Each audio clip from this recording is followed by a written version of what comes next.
जय Jagannath. Welcome to my YouTube channel mobile person आपको स्वागत जनाऊँ। आज भिडियो मु आपण नहीं आसी अष्टम श्रेणी प्रथम अध्याय टेट चैप्टर। प्रथम आम टेट विषय वस्तु को जानिबा, टेट विषय जानिबा तापर आम तार अनुसरण करबा। जदि भिडियोटी जदि भल लगे तेबे लाइक करंतु, शेयर भी करंतु और सब्सक्राइब करिवे। चलंतु भिडियोटी को स्टार्ट करबा।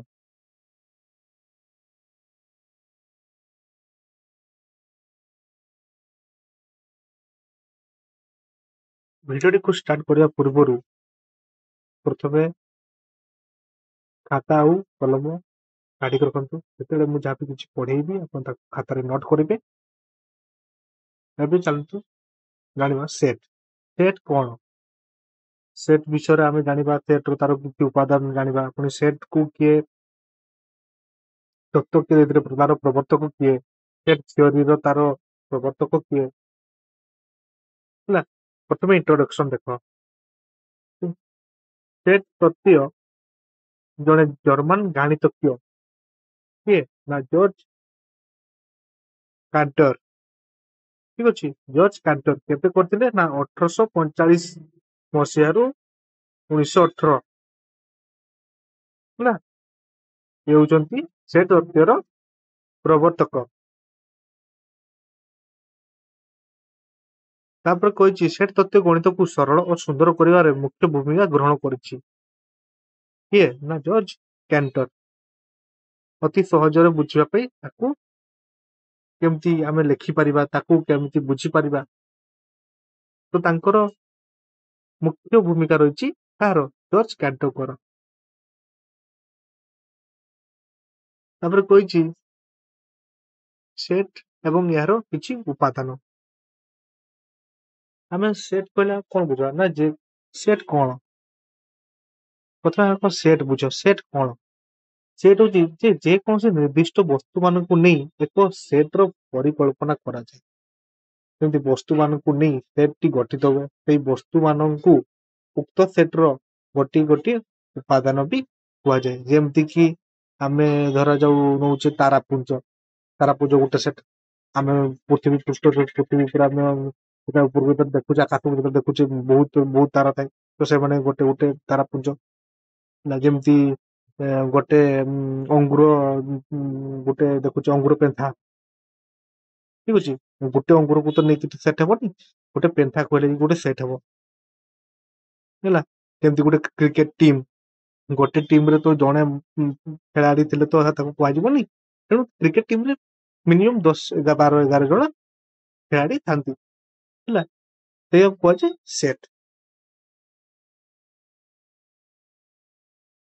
देखो जेमति उदाहरण स्वरूप जेमति देछि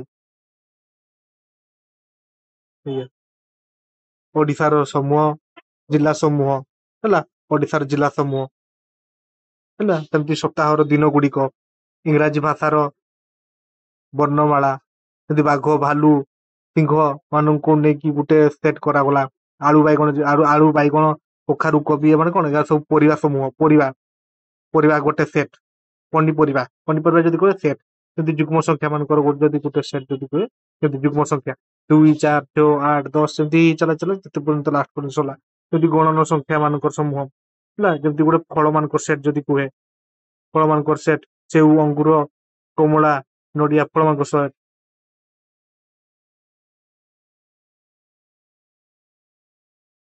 एडी देखो लिखा है जे समाहार को नहीं गोटे गोटे सेट परिकल्पना करा जाई पारिबो। जदि जो वस्तु मान को नहीं सेट गठित होता है धर जो एमान को नहीं ऊपर जदि उदाहरण देछि जदि सेही गठित सेट गुडी को सेट रो गोटे गोटे उपादान बोली कुआ जाय। सेट रो गोटे गोटे उपादान नहीं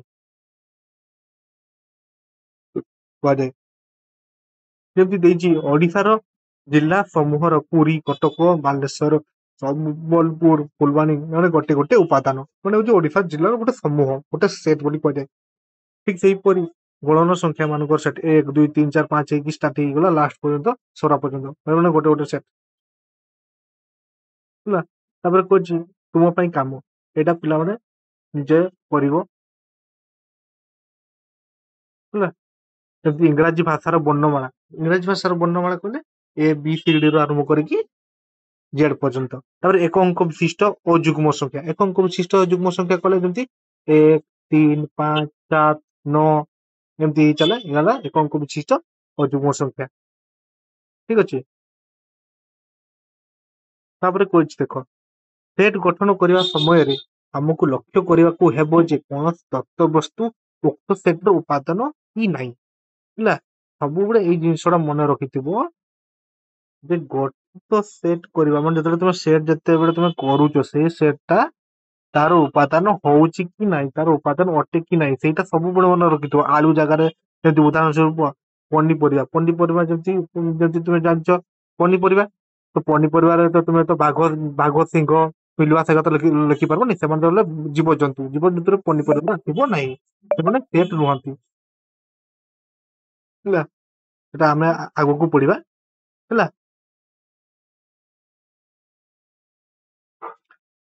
ତାପରେ ଦେଖ ଉଦାହରଣ ସ୍ୱରୂପ ନେଇକି, ଯଦି ସୁନ୍ଦର ଫୁଲ ମାନଙ୍କୁ ନେଇ ଏକ ସେଟ୍ ଗଠନ ସମ୍ଭବ ନୁହେଁ ହେଲା। ସୁନ୍ଦର ଫୁଲ ଫୁଲ ତ ଫୁଲ, ଫୁଲ ସୁନ୍ଦର ଫୁଲ କଲେ ତ ସେମିତି ଗୋଟେ ତ ଗଠନ, କାରଣ ସୌନ୍ଦର୍ଯ୍ୟର ଏପରି କିଛି ମାପକାଠି ନାହିଁ ହେଲା। ସେ ସୁନ୍ଦର ଫୁଲ କରୁଛି, ସୁନ୍ଦର ଫୁଲ କରୁଛନ୍ତି କିଛି ହେବ, ସେମିତି ତ ହୁଏନି ନା।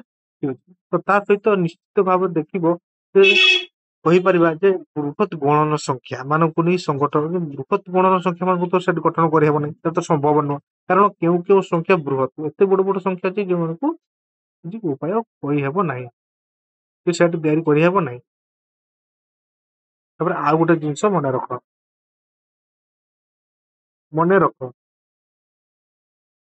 ଯେ ସେଟ୍ ଏବଂ ଏହାର ଉପାଦାନ କୌଣସି ସେଟ୍ ର କିଛି ସଂଖ୍ୟା ନାହିଁ, এই ଦୁଇଟି ପଦ ସଂଖ୍ୟା ବିହୀନ ଅଟନ୍ତି। ବର୍ତ୍ତମାନ ଦେଖ, ଏବେ ଆମେ ପଢିବା ସସୀମ ସେଟ୍ ଆଉ ଅସୀମ ସେଟ୍। ସସୀମ ସେଟ୍ କଣ ଆଉ ଅସୀମ ସେଟ୍ କଣ? ସସୀମ କହିଲେ ଯାହାର ସୀମା ଅଛି, ଯାହାକୁ ଆମେ ଗଣି ପାରିବା, ଆଉ ଅସୀମ କହିଲେ ଯାହାକୁ ଆମେ ଗଣି ପାରିବା ନାହିଁ। ଏଠି କହିଛି ଯଦି କୌଣସି ସେଟ୍‌ର ଉପାଦାନ ମାନଙ୍କୁ ଗୋଟି ଗୋଟି କରି ଗଣିଲେ ଗଣନ ପ୍ରକ୍ରିୟାର ପରିସମାପ୍ତି ଘଟେ, ତେବେ ଉକ୍ତ ସେଟ୍‌କୁ ଆମେ ସସୀମ ସେଟ୍ ବୋଲି କହୁ ହେଲା। ଯେମିତି ଆମେ ଗଣି ପାରିବା, ଖାତାରେ ଲେଖିବାକୁ ଯେଉଁ ଗଣନ ପ୍ରକ୍ରିୟାର ଯେମିତି ପରିସମାପ୍ତି ଯେମିତି ଘଟୁଥିବ, ଯଦି ଆମେ ଗଣିପାରିବା, ଯେମିତି ଆମେ ଉଦାହରଣ ସ୍ୱରୂପ 12 ମାନଙ୍କର ନା 12 ହେଲା, 12 ଯେମିତି ଆମେ କହୁଛେ ସୋମବାରରୁ ରବିବାର ପର୍ଯ୍ୟନ୍ତ ଆମେ ତାକୁ ଗଣି ପାରୁଛେ ହେଲା। ତାପରେ କହିଛି ଯଦି ଆମେ ଅସୀମ ସେଟ୍ କାହାକୁ କହିବା, ଅସୀମ ସେଟ୍ କୁହାଯାଏ ଯୋଉଟା କି ଗଣନ ପ୍ରକ୍ରିୟାକୁ ଯୋଉଟା ପରିସମାପ୍ତି ଘଟେ ନାହିଁ, ମାନେ ଯେମିତି ଅସୀମ ମାନେ ସରିବନି। ଯେମିତି ଉଦାହରଣ ସ୍ୱରୂପ ଯେମିତି ସଂଖ୍ୟା, ଏକ ଅଙ୍କ ବିଶିଷ୍ଟ ଗଣନ ସଂଖ୍ୟା, ଯେ କି ଏକ ଆରମ୍ଭ ହେଇକି ଅସଂଖ୍ୟ ସଂଖ୍ୟା ଅଛି ଯୋଉଟାକି ଆମେ କେବେ ଗଣି ପାରିବା ନାହିଁ। କିନ୍ତୁ ଏଠି ତ ଦେଇଛି ଉଦାହରଣ ସ୍ୱରୂପ ଯେମିତି ଇଂରାଜୀ ଭାଷାର ବର୍ଣ୍ଣମାଳା ମାନଙ୍କର ସେଟ୍, ଯଦି A to Z, ଠିକ ଅଛି। ତାପରେ ଦେଇଛି ଦେଖ, କିନ୍ତୁ ସମସ୍ତ ଗଣନ ସଂଖ୍ୟା ମାନଙ୍କର ସେଟ୍ ଗୋଟିଏ ଅସୀମ ସେଟ୍ ଅଟେ ହେଲା। ତାପରେ ସେଟ୍ କୁ ଆମେ କିପରି ଲେଖିବା, ସେଟ୍ କୁ ଆମେ କିପରି ଲେଖିବା, ସାଧାରଣତଃ ସେଟ୍ ଗୁଡ଼ିକୁ ଇଂରାଜୀ ବର୍ଣ୍ଣମାଳାର ବଡ ଅକ୍ଷର ABCD ଆଦି ଦ୍ଵାରା ନାମକରଣ କରାଯାଏ। ଧରାଯାଉ ଦେଖ ଆମେ ଗୋଟେ ସେଟ୍ କରିବା ହେଲା, ଧରାଯାଉ ସେଟ୍ ଆମେ ହଉଛି ସେଟ୍ କରିବା, ଯେମିତିକୁ ଉଦାହରଣ ସ୍ୱରୂପ A ସମାନ ଦେଇକି ଦେଖିବା,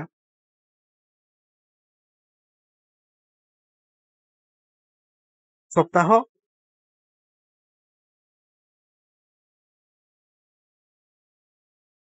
ମାନଙ୍କର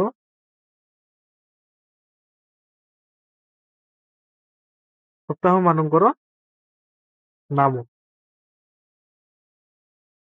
ଠିକ ଅଛି। ସପ୍ତାହ ମାନଙ୍କର ସେଟ୍ ନାମ ସେଟ୍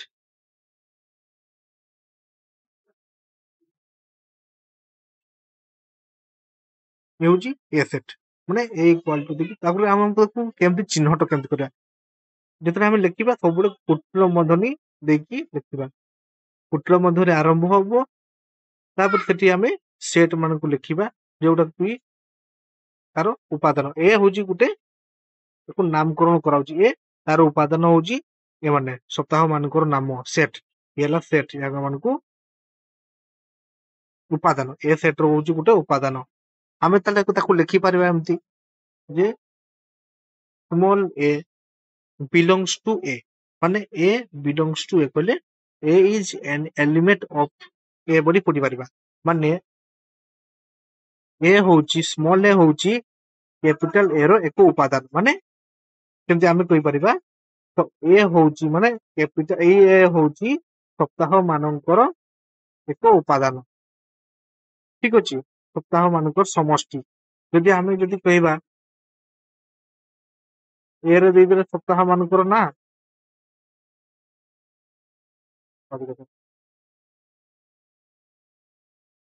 ଏ ଇକ୍ୱାଲ ଟୁ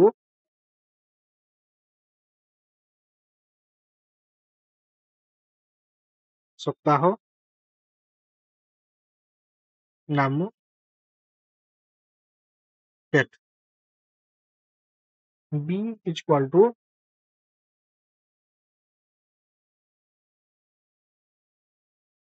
ଜୀବ ମାନଙ୍କର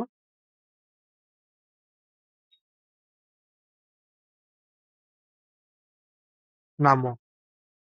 ଠିକ ଅଛି, ତ ଏଠି ଆମେ କହିପାରିବା B does not belongs to A, ବା A B ର ଉପାଦାନ ନୁହନ୍ତି କି B A ର ଉପାଦାନ ନୁହନ୍ତି। ହେଲା, ତେବେ ସେଟ୍ ମାନଙ୍କର ଦେଖିବା ପ୍ରକ୍ରିୟା ମାନେ ଦୁଇଟା ପ୍ରକାରର ଆମେ ପଦ୍ଧତିରେ ଆମେ ଲେଖିପାରିବା। ଗୋଟେ ହଉଛି ତାଲିକା ପଦ୍ଧତି, ଆଉ ଗୋଟେ ସୂତ୍ର ପଦ୍ଧତି। ହେଲା, ତାଲିକା ପଦ୍ଧତିରେ ଏକ ଯୋଡା କୁଟଳ ବନ୍ଧନ ଆରମ୍ଭ ହୁଏ। ଦେଖ ଯେମିତି ମୁଁ କହିଲି, ଯେତେବେଳେ ଯାହାବି କିଛି ଗୋଟେ ଲେଖୁଛେ, ଏ ଲେଖିଦେଲେ ଗୋଟେ ବାର ମାନଙ୍କର ନାଁ ରହିଗଲା, ତ କୁଟଳ ବନ୍ଧନ ଭିତରେ ରହିଗଲା। ଯଦି ବି ସେଟ୍ଟି ଏକ ଅଙ୍କ ବିଶିଷ୍ଟ ଗଣନ ସଂଖ୍ୟା ମାନଙ୍କର ସେଟ୍ ହୁଏ, ତେବେ ତାକୁ ଆମେ କେମିତି ଲେଖିବା ନା 1, 4, 9 ଏମିତି ଲେଖିଲେ ଗଣନ ସଂଖ୍ୟା ମାନଙ୍କର ନା କୁଟଳ ବନ୍ଧନ ଭିତରେ ଲେଖିଲେ। ତ ଏ ଭିତରେ ଲକ୍ଷ୍ୟ କର ଯେ ଏ ଓ ବି ଉଭୟ ସେଟ୍ ହଉଛି ଅସୀମ ସେଟ୍, ଯେ ଆମେ ୟାଙ୍କୁ ଗଣି ପାରୁଛେ ଅସୀମ ସେଟ୍ ବୋଲି କହିବା। ହେଲା, କିନ୍ତୁ ଯଦି ଆମେ ଅସୀମ ସେଟ୍ କୁ ତାଲିକା ପଦ୍ଧତିରେ ଯଦି ଲେଖିବା, ତାହେଲେ ଆମେ କେମିତି ଉପାଦାନ ମାନଙ୍କର ତାଙ୍କର କେମିତି ଆମେ ଲେଖିବା? ଦେଖ, ଗଣନ ସଂଖ୍ୟା ମାନଙ୍କର ସେଟ୍ n ଇକ୍ୱାଲ ଟୁ ଗୋଟେ ମଧ୍ୟରେ 1, 2, 3 ଦେଇ ଡଟ ଡଟ ହେଇ ଚାଲିଲା, ସେ ହେଲା ଅସୀମ ସେଟ୍। ପୂର୍ଣ୍ଣ ସଂଖ୍ୟା କହିଲେ ପୂର୍ଣ୍ଣ ସଂଖ୍ୟା କହିଲେ ଯୋଉଟା ଆମେ ଲେଖୁଛେ 0 ଦେଇକି 0 ଦେଇଦେଲେ plus plus minus 1 plus minus 2 ଦେଇକି ଏମିତି ଚାଲା ଅସଂଖ୍ୟା। ତାପରେ ଜେଡ୍ ହଉଛି ଯୋଉଟା କି ଏମିତି 0 ଦେଇଦେଲେ ଏପଟେ 0 ରୁ ତାର ଡାହାଣ ପାଖକୁ ଚାଲିଗଲା 1, 2, 3 କି ଚାଲିଲା ଷ୍ଟାର୍ଟ ହେଇ ଚାଲିଗଲା, ଆଉ ତାର 0 ରୁ ବାଁ ପଟୁ ଚାଲିଲା -1, -2, -3 ହେଇ ଚାଲିଲା।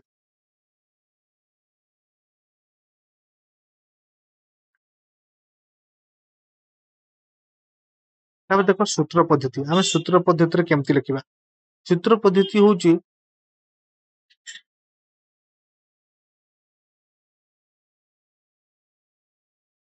ଏବେ ଦେଖ ସୂତ୍ର ପଦ୍ଧତି ହଉଛି ସୂତ୍ର ମାନ ଯୋଉମାନଙ୍କୁ ତାଲିକା ପଦ୍ଧତିରେ ଲେଖିବା ଅସମ୍ଭବ ବା ଅତ୍ୟନ୍ତ କଷ୍ଟସାଧ୍ୟ। ସାଧାରଣ ଉଦାହରଣ ସ୍ୱରୂପ ଯଦି ମୁଁ ଗୋଟେ ଉଦାହରଣ ଦଉଛି, ମୌଳିକ ସଂଖ୍ୟା। ମୌଳିକ ସଂଖ୍ୟା କହିଲେ ଯେମିତି 2, 3, 5, 7, 11 ଏମାନେ ହେଲେ ମୌଳିକ ସଂଖ୍ୟା। ତାହେଲେ ଆମେ ତାକୁ ଯୋଉ ସୂତ୍ରରେ ଯଦି ଆମେ ଲେଖିପାରିବା ଯେ x ଯେପରିକି x ଏକ ମୌଳିକ ସଂଖ୍ୟା।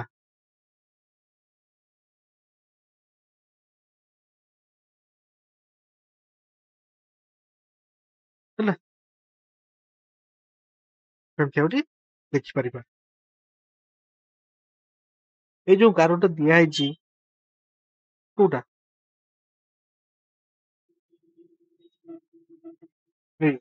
ଏଠାରେ ଯେପରିକି ସଚ୍ ଦ୍ୟାଟ୍ ବୋଲି ପଢାଯାଏ। ଯେତେବେଳେ ଆମେ ଲେଖିବା x ଯେପରିକି x ଏକ ମୌଳିକ ସଂଖ୍ୟା, କେମିତି ଲେଖିଲେ ଆମେ କେତେ 2, 5, 7, 11 ଏମାନେ ହେଲେ ଗୋଟେ ଗୋଟେ ମୌଳିକ ସଂଖ୍ୟା। ମୌଳିକ ସଂଖ୍ୟା ହଉଛି ଏମାନଙ୍କ ଧର୍ମ। ସୂତ୍ର ପଦ୍ଧତିରେ ଏହାକୁ କହିଲେ ଧର୍ମ। ଏହାର ଦେଖ ଧର୍ମ ଆମେ କହିପାରିବା ଯେ ଏଇ ପଦ୍ଧତିରେ ଯଦି ସେଟ ର ଉପାଦାନ ମାନଙ୍କ ମଧ୍ୟରେ ଥିବା ସାଧାରଣ ଧର୍ମକୁ ନେଇ ସେଟ ଲେଖାଯାଏ। ଯେମିତି ଉଦାହରଣ ସ୍ୱରୂପ 2, 3, 5, 7, 11 ତ ଏମାନେ ଗୋଟେ ଗୋଟେ ଏହାର ହଉଛି ମୌଳିକ ସଂଖ୍ୟା। ମୌଳିକ ସଂଖ୍ୟା ହଉଛି ଏମାନଙ୍କର ଏହାର ଧର୍ମ। ଏମାନଙ୍କୁ ଏହା ଧର୍ମ।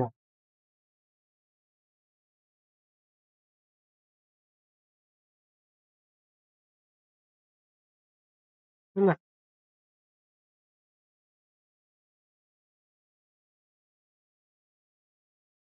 ଏଇଗା ସବୁ ଉଦାହରଣ ଦେଇଛି, ସବୁ ନିଜେ କରିବ।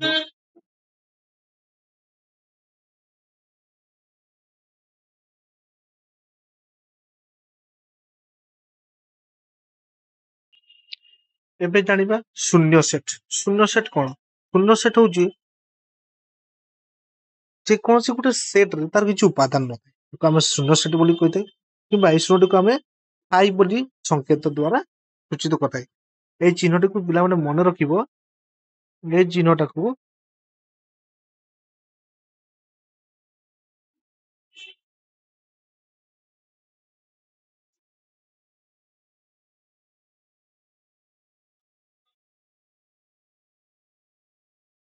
ମନେ ରଖିଥିବ। ଏଇ ଚିହ୍ନଟିକୁ ହାଇ ଚିହ୍ନ ବୋଲି କୁହାଯାଏ। ହାଇ ଚିହ୍ନ, ଠିକ ଅଛି। ହାଇ ଚିହ୍ନରେ ସଂକେତ ଦ୍ଵାରା ସୂଚିତ କରାଯାଏ। ବା ଏହାର ବିକଳ୍ପ ରୂପ କଲେ ଏମିତି କେବଳ ଗୋଟିଏ ବନ୍ଧନୀ, ତା ଭିତରେ କିଛି ଉପାଦାନ ନାହିଁ, ଫାଙ୍କା। ଉଦାହରଣ ସ୍ୱରୂପ ଯେମିତି a equal to a does not x, x x ନୁହଁ, equal to 5, x is not is equal to not x। ଏହାର ଅର୍ଥ ହଉଛି ଏ ସେଟ ର କୌଣସି ଉପାଦାନ ନିଜ ସହ ସମାନ ନୁହେଁ। ତେଣୁ ଏହାର ଏକ ଶୂନ୍ୟ ସେଟ। କାରଣ ଏପରି କୌଣସି ବସ୍ତୁ ନାହିଁ ଯାହାକି ନିଜସ୍ୱ ସମାନ ନୁହେଁ।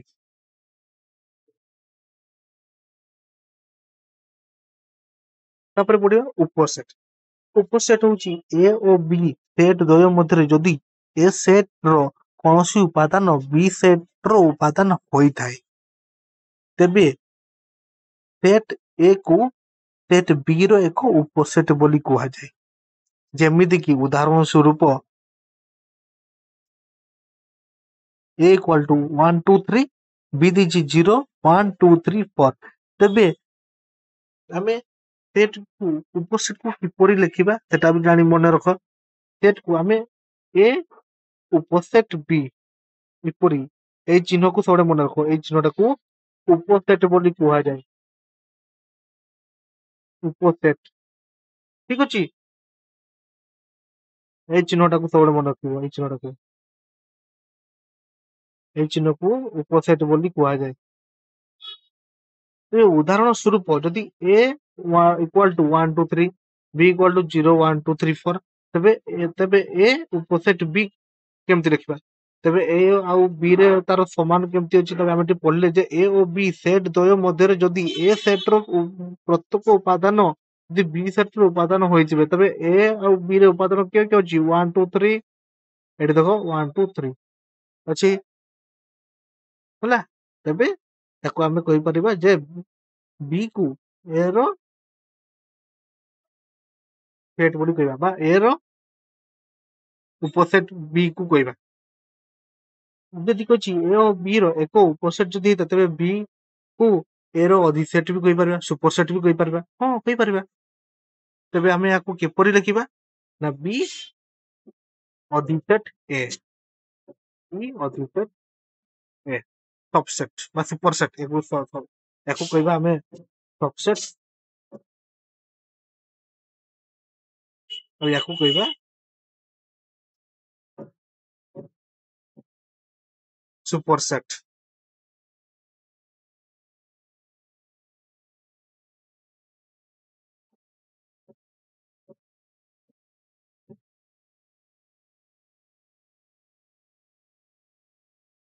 ତାପରେ ଏବେ ପଢିବା ଆମେ ସେଟ ପ୍ରକ୍ରିୟା।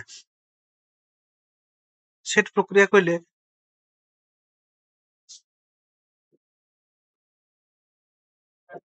ए देछि संयोग प्रथम एबे आमे पढिबा संयोग यूनियन यूनियन कहले सेट कहले माने समस्त उपादान मानकर गठित रूपक माने जो समस्त उपादान को नेकी जदि ए सेट जहा उपादान तो बी सेट रो उपादान जहा थिबो ताको सब रूप समस्त को नेकी जो गठित हबो ताको कह जाय यूनियन बा संयोग जेमति उदाहरण स्वरूप आमे जदि देबा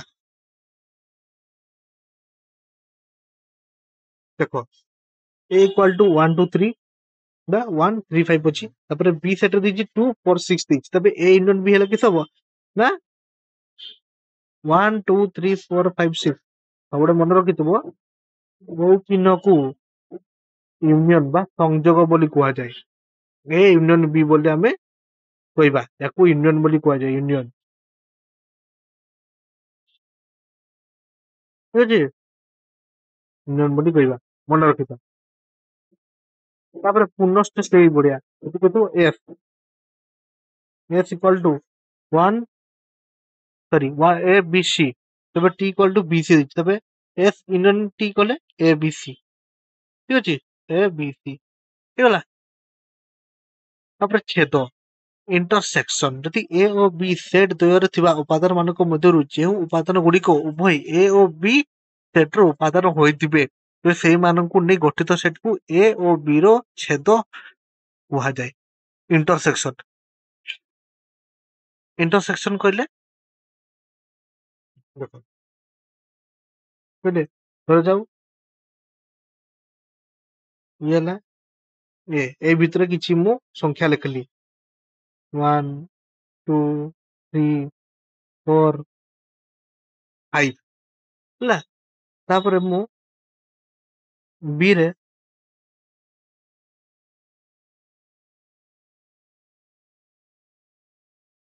ठीक अछि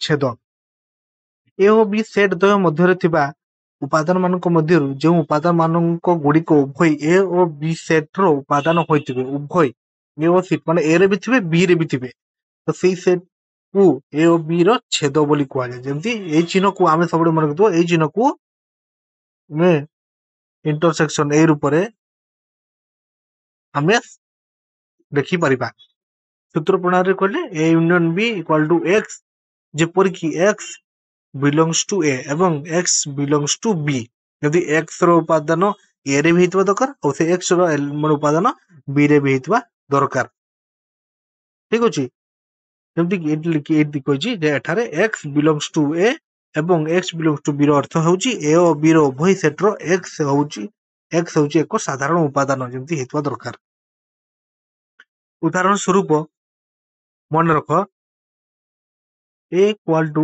1 2 3 एवं बी इक्वल टू 1 3 5 तबे ए इंटरसेक्शन बी होउछि कते एटी सम के अछंती एक ए रे देखो 1 2 3 अछि एटी देखो 1 3 5 अछि तबे एटी 2 एटी अछि ए सेट रे 2 अछि किंतु बी सेट रे 2 नै आ एटी बी सेट रे 5 अछि किंतु ए सेट रे 5 नै किंतु कॉमन के अछंती 1 आ 3 अछि बी सेट रे सेमती 1 आ 3 अछि तबे ए इंटरसेक्शन बी रे केहबो 1 आ 3 ठीक होला तापर जेपरि सेही परि S equal to A B C एवं T equal to P Q R तबे एठी A intersection T S intersection T कहले फाइ कोन पाइ फाइ हैला कारण ए बी सी रे उपादान गुडी को टी सेट रे नांती की टी सेट उपादान गुडी को एस सेट रे नाही तबे एस आ टी रो उभय सेट कोनोसे साधारण उपादान नाही हैला तो नाही तापर पढिबा अंतर ए ओ बी मध्यरे अंतर बा डिफरेंस जदि ए ओ बी दुईटी सेट तेबे ए सेट रो जे उपादान गुड़िक बी सेट रे नाहांती सेमानंकु नै गठित सेट को ए अंतर बी सेट कुहाଯାଏ एवं ए डिफरेंस बी बोली द्वारा सूचित करा जाए हैला सूत्र प्रणाली रे लिखिले ए अंतर बी एक्स जेपरि कि एक्स एलिमेंट ए एवं x does not belongs to b ମାନେ x ର ଉପାଦାନ a ଯେମିତି ହେଇଥିବ କିନ୍ତୁ ସେଇ a ଉପାଦାନ ଗୁଡିକ ଯେମିତି b ସେଟ ରେ ଥିବନି ହେଲା। ଉଦାହରଣ ସ୍ୱରୂପ ମନେ ରଖ a equal to 1 2 3 4 ଠିକ ଅଛି। ତାର b ସେଟ ରେ 3 4 ଅଛି ତେବେ a ଇଣ୍ଟରସେକ୍ସନ b କହିଲେ 1 2 ହେଲାନି। ଦେଖ ଏ ସେଟ ରେ କିଏ କହିଛନ୍ତି 3 4 ଅଛି, ବି ସେଟ ରେ ବି 3 4 ଅଛି କିନ୍ତୁ ବି ସେଟ ରେ 1 2 ନାହିଁ କିନ୍ତୁ ଏ ସେଟ ରେ 1 2 ଅଛି। ତେବେ ଏଠି ଆମେ ତ ଲେଖିପାରିବା ଯେ ଏ ଅନ୍ତର ବି ମଧ୍ୟରେ ଅନ୍ତର ହଉଛି 1 ଆଉ 2। ଯଦି ଆମେ ତାକୁ ଯଦି ବି ଅନ୍ତର ଏ ଯଦି ଲେଖିବା ତାହେଲେ 5 ହେବ କାରଣ ବି ରେ 3 4 ଟା ବି ଅନ୍ତର ଏ ଯଦି ଆମେ ଲେଖିବା ତାହେଲେ 5 ହେବ।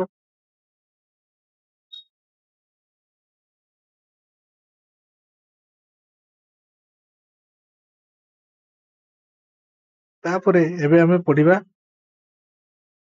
Van diagram. ଯଦି ସେଟ ଉପସେଟ ଓ ସେଟ ପ୍ରକ୍ରିୟାକୁ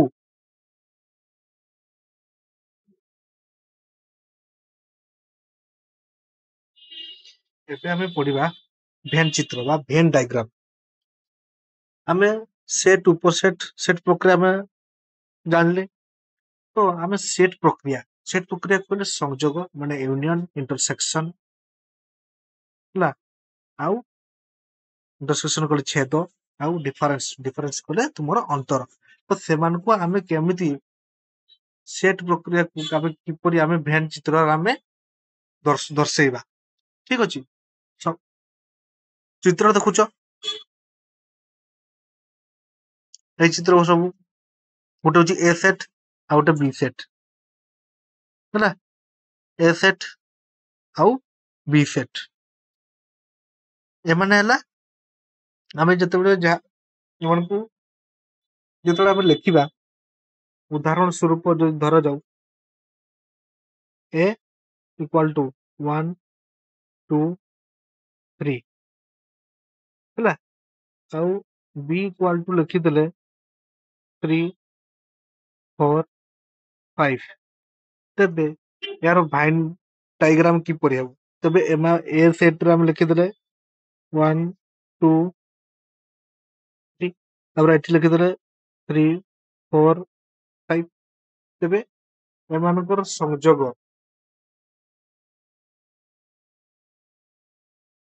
ହେଲା। ସଂଯୋଗ କହିଲେ କିପରି ହେବ? ଏଇ ଚିତ୍ରଟିକୁ ଦେଖ 1.3 ଚିତ୍ରକୁ ଦେଖ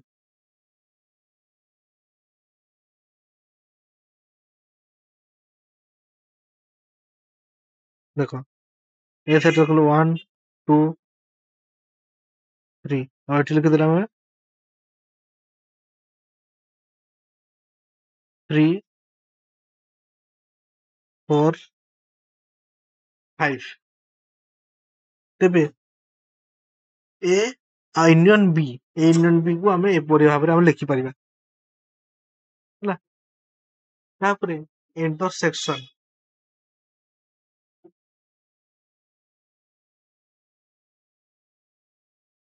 ଇଣ୍ଟରସେକ୍ସନ କହିଲେ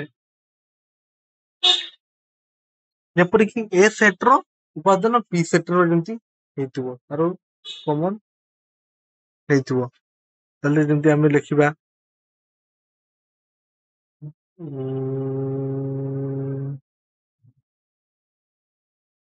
କମନ ହଉଛି ଯେମିତିକି ଆମେ ଲେଖିବା 1 3 5 7 8 9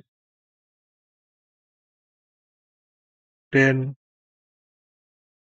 11 ଠିକ ଅଛି।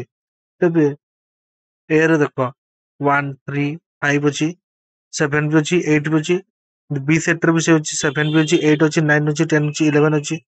ତେବେ ଏବେ ଆଙ୍କର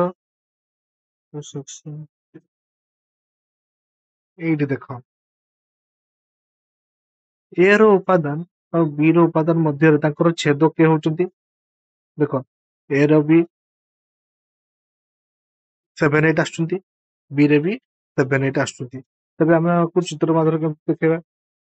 ଏ intersection B is equal to କୁଟଲ ମଧ୍ୟରେ ଆରମ୍ଭ କରିବା 7 8 କୁଟଲ ମଧ୍ୟରେ ଶେଷ ହେଇଗଲା।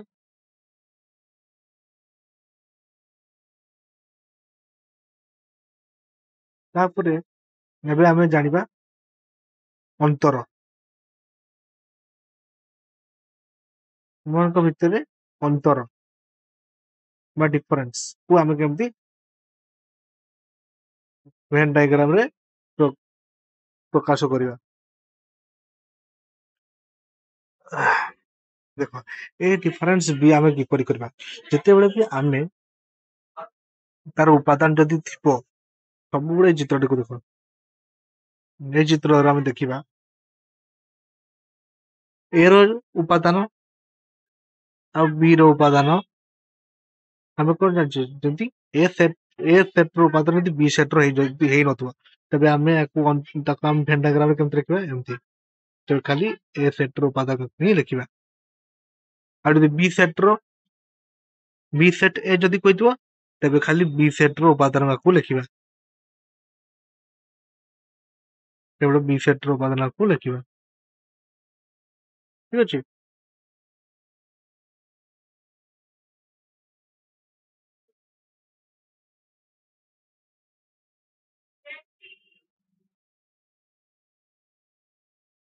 ତାପରେ ଏବେ ଆମେ ଦେଖିବା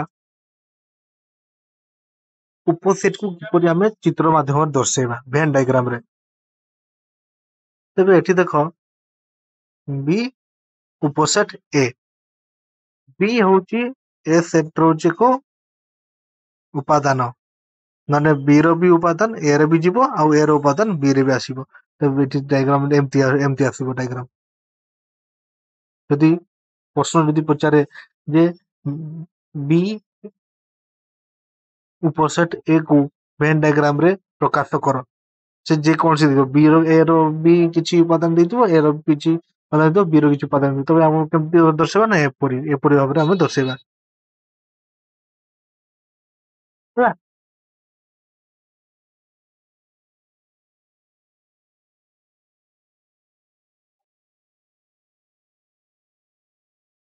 ଦେଖ ଉଦାହରଣ ସ୍ୱରୂପ ଦେଖ, ଉଦାହରଣ ଦେଖ ଏଠି ଦେଇଛି ଏସ୍ ଆଉ ଟି, ଏସ୍ ଟି। ତେବେ ଏସ୍ ୟୁନିୟନ ଟି କହିଲେ ସମସ୍ତ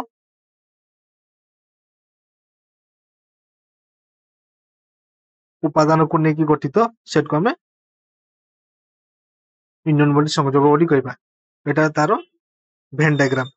ତାପରେ ଏସ୍ ଇଣ୍ଟରସେକ୍ସନ ଟି କହିଲେ ଯେମିତି ଏସ୍ ର ଉପାଦାନ ଏବଂ ଟି ର ଉପାଦାନ ଦ୍ୱୟ ମଧ୍ୟରେ ଯୋଉମାନେ କମନ ଥିବେ, ତେବେ ଏମିତି ଆସିବ ଡାଇଗ୍ରାମ। ତାପରେ ଅନ୍ତର କହିଲେ କେବଳ ଏସ୍ ର ଉପାଦାନ ଯେମିତି ଟି ର ଉପାଦାନ ଯେମିତି ହେଇନଥିବ, ତେବେ କୋଉମାନେ ହେଇନଥିବେ? ନା ଏମାନେ ହେଇଥିବେ ଏସ୍। ଯଦି ଟି ଯଦି ଟି ଡିଫରେନ୍ସ ଏସ୍ କହିଥିବ, ତେବେ ଏଇମାନେ ଆସିବେ। ଠିକ ଅଛି।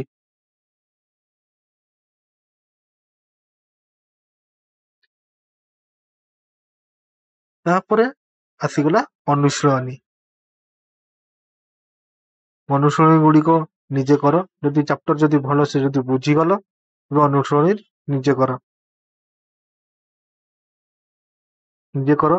ଯଦି ନ କରିପାରିବ, ତେବେ ମୁଁ ପରବର୍ତ୍ତୀ ଭିଡିଓରେ ମୁଁ ୟାର ପ୍ରଶ୍ନ ସହିତ ଉତ୍ତର ମୁଁ କରିକି ବୁଝେଇଦେବି। ଯଦି ଭିଡିଓଟି ଯଦି ଭଲ ଲାଗେ, ତେବେ ଲାଇକ୍ କରନ୍ତୁ ଏବଂ ସବସ୍କ୍ରାଇବ କରିବାକୁ ଭୁଲିବେ ନାହିଁ। ଧନ୍ୟବାଦ।